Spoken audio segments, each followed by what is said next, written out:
Europe has already acknowledged it got things wrong. Britain still can't even bring itself to say the word. In this clash, Alex Phillips lays bare the myth of multiculturalism that Labour refuses to face, and why the fallout can no longer be ignored. And you've got similar policies being adopted in Sweden. These are sort of proposals that are now being looked into across Europe because we've realised what's happened with levels of immigration and lack of integration. It's creating social disquiet and disharmony to the point in which people are even starting to use words such as civil war, for crying out loud.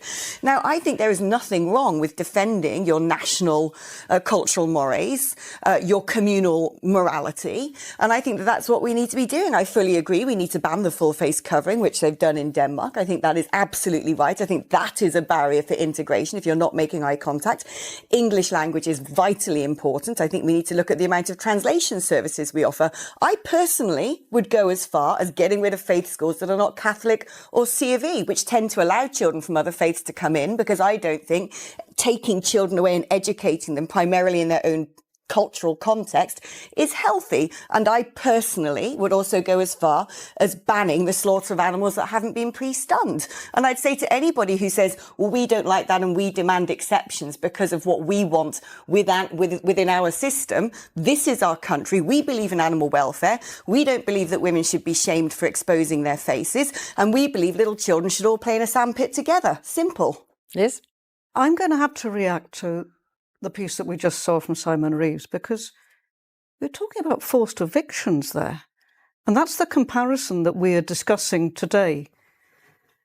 This is really bad stuff for us to be talking about in Europe. We've been here before. And when I came in, what I wanted to talk about actually was the fact that in Denmark, they are prepared, they're quite resigned to paying 46% of their income on taxation. We only spend 34% here, so that in Denmark, of course, there is much more money within the public services to try and integrate into communities. But what we're hearing, and we're hearing it today from Alex, is this rhetoric of division. Of course, we must find a way to bring our communities together. So how do you do that? About a civil war. No, I say other people have started saying that, and that's alarming. Rhetoric of division. I'm talking about making sure people are brought together and not divided. You came on television and you used that term. No, it's very clear. She said other people had been saying it. Reached the point that other people are warning of that. There is a tactic of raising things and then couching it in that sort of term.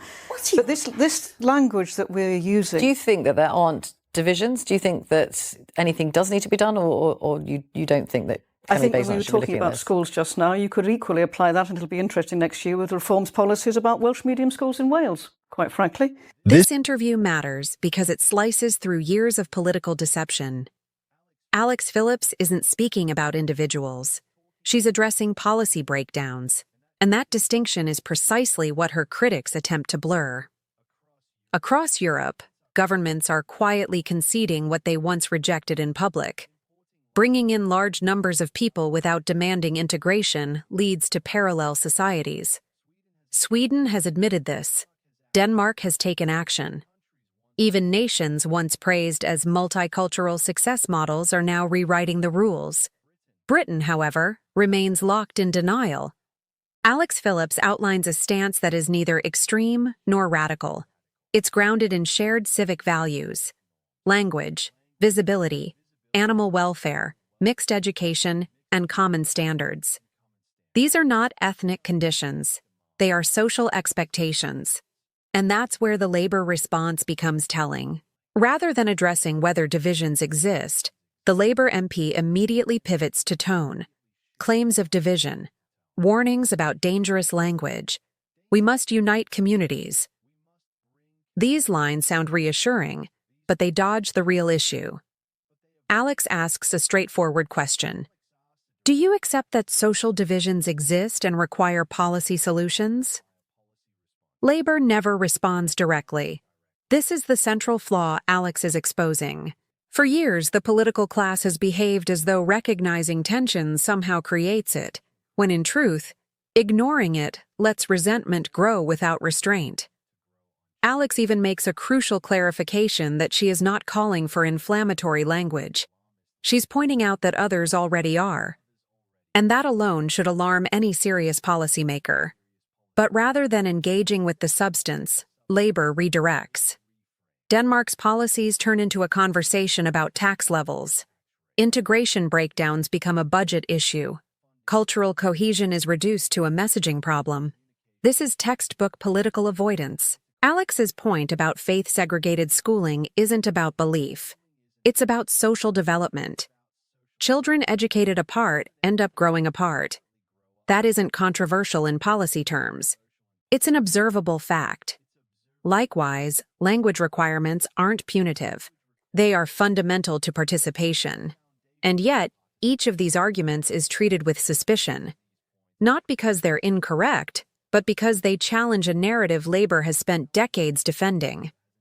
Multiculturalism without integration was marketed as an unquestionable virtue. The issue is, when the evidence shifted, the politics did not. Alex Phillips represents a move away from slogans and toward standards. Her critics accuse her of dividing society. But the irony is obvious. A society without shared rules fractures itself. This interview is uncomfortable not because Alex is confrontational. She isn't. But because she refuses to act as if the problem doesn't exist. Labour's unwillingness to engage honestly tells viewers everything they need to know. Britain isn't short on compassion, it's short on clarity. And until politicians are prepared to define what joining British society truly means, cohesion will remain a slogan rather than a reality. That's the lie Alex Phillips exposes here. And that's why this clip still matters. Sweden has acknowledged it. Denmark has